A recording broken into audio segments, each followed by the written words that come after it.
হুগলিতে যদি আপনি ঘুরতে চান তাহলে অবশ্যই আপনাকে কিন্তু একটা জায়গা যেতেই হবে, সেটা হচ্ছে ইমামবাড়া।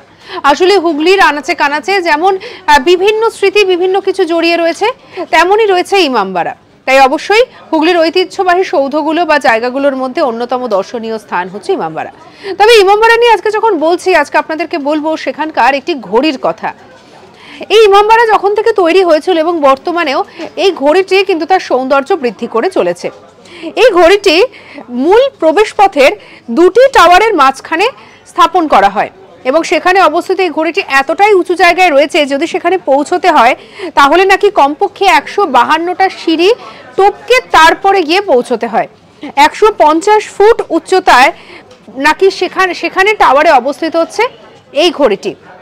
নিঃসন্দেহে বলা যেতে পারে যে বর্তমানেও কিন্তু সেই ঘড়িটি একটি ঐতিহ্য বহন করে চলেছে এবং এই ঘড়িটির ওজন হচ্ছে, যেটা শোনা যায় যে 80 মণ, এবং এই ঘড়িটি নাকি ছোট ঘন্টাটি নাকি 15 মিনিট অন্তর ব্যবধানে বাজে এবং বড় ঘন্টাটি যেটা রয়েছে সেটা 1 ঘন্টার ব্যবধানে বাজে। সঙ্গে রাখুন আজ তাক বাংলা অজানা খবরকে, জানার জন্য সাবস্ক্রাইব করে নিন।